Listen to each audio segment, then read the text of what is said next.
Walt Whitman, the Epicurean. Walt Whitman, the sensualist. Walt Whitman, the transcendentalist. Walt Whitman, the stoic? Maybe. Welcome to Strip Coverlet, where we squeeze the bigger picture out of literature. I'm Adrian Fort, and we're here for another poetry discussion, which will appear in three separate playlists here on the channel. Number one being the poetry discussion playlist, number two being the Walt Whitman playlist, and number three, this is the fourth verse from Song of Myself. We are going verse by verse through Song of Myself and trying to bit and piece that monster of a project. Today's verse 4, reads as such. Trippers and askers surround me. People I meet, the effect upon me of my early life, or the ward and city I live in, or the nation. The latest dates, discoveries, inventions, societies, authors old and new, my dinner, dress, associates, looks, compliments, dues. The real or fancied indifference of some man or woman I love, the sickness of one of my folks, or of myself, or ill-doing, or loss, or lack of money, or depressions, or exaltations, battles, the horrors of fratricidal war, the fever of doubtful news, the fitful events. These come to me days and nights and go from me again. But they are not the me, myself. Apart from the pulling and hauling stands what I am, stands amused, complacent, compassionating, idle, unitary. Looks down, is erect, or bends an arm on an impalpable certain rest, looking with side-curved head curious what will come next, both in and out of the game and watching and wondering at it. Backward I see in my own days where I sweated through fog with linguists and contenders. I have no mockings or arguments. I witness and wait. This is, to me, very different than the three verses which came before it. This is more of a sort of caution, right? Hands off, don't go, do not pass. Whitman's verse is normally, I said in the opening, sensualist, because I think that a lot of what Whitman's arguments are to live in the moment. This can be seen as a very non-stoic message, but it can also be an extremely stoic message. The now is all that we have for sure. The Stoics understand this.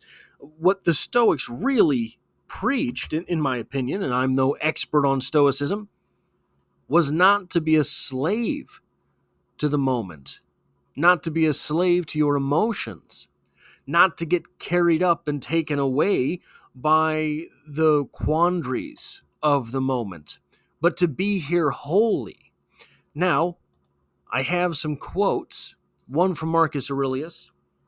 So what I really want to focus on here,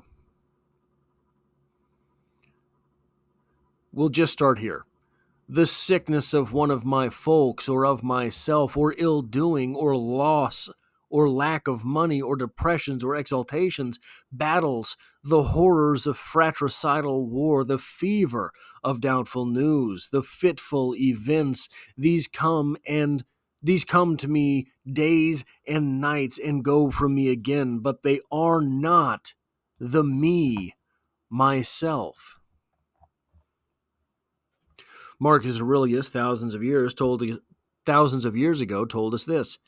If you are distressed by anything external, the pain is not due to the thing itself, but to your estimate of it.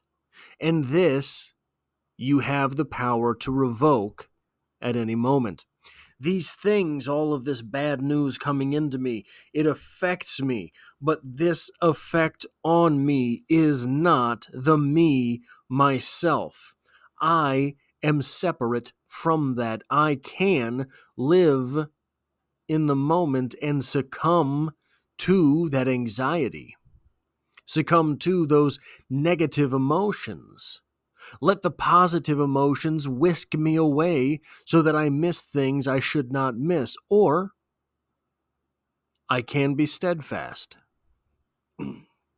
There's another great quote from a Stoic, Seneca this time. Who does not admit that all the emotions flow, as it were, from a certain natural source? We are endowed by nature with an interest in our own well being, but this very interest, when overindulged, becomes a vice. Nature has intermingled pleasure with necessary things, not in order that we should seek pleasure, but in order that the addition of pleasure may make the indispensable means of existence attractive to our eyes.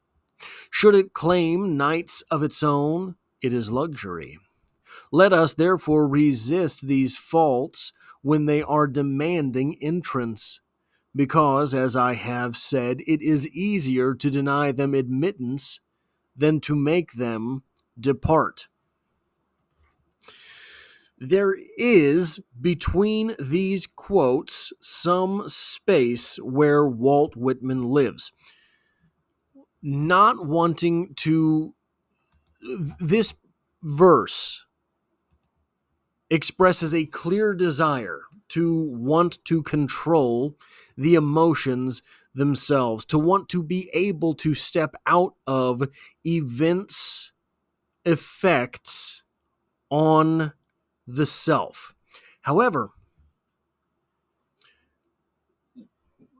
when we get into that second quote, the one from Seneca, about keeping all of the temptations out, because it's easier to keep them out than to drive them off, that is not where Walt Whitman lives. We have, where is that line here? The real or fancied indifference of some man or woman I love. Walt Whitman is 1000% willing to lose himself a little bit in other people. Walt Whitman is seemingly somewhere between those two quotes from those two Stoics, in that the words Walt Whitman puts down are oftentimes very sentient of the fact that he's being whisked away in these emotions. Does that make sense? He knows he's being whisked away. He's allowing it to happen. Maintaining that control on the self, but not going so far as Seneca would have us by shutting the things out entirely, shutting the emotions out entirely, shutting the celebration, shutting the indulgences, shutting all of those temptations of the flesh, really. He's not going to shut those out. If anything, Whitman seems simultaneously able to say, I enjoy this aspect of living, while being able to understand this is going to bring me pain. But if I don't accept, if I shut out the people and the lovers for fear of the pain, I will never get the love. So he is willing to invite in some bit of the suffering, because it's the only way that you get the good stuff. That is all I have for this video, the fourth in a playlist for Song of Myself, around 500 poetry discussions on the channel. I'm not sure how many Walt Whitman discussions there are so far, but more than 4. If you like or appreciate this sort of thing, hitting the like button really does help me out, as it tells YouTube to share this video with other literature lovers. If you find yourself here by chance but not design, consider hitting the subscribe button in order to stick around for more literature. I don't know why I did that. More literature in the future. There's poetry on the channel every Mondays. We're currently going through Ernest Hemingway. We are currently going through Carrie by Stephen King, and a few other things as well. So make sure you hit that subscribe button, because I'd love to have you back for the next one.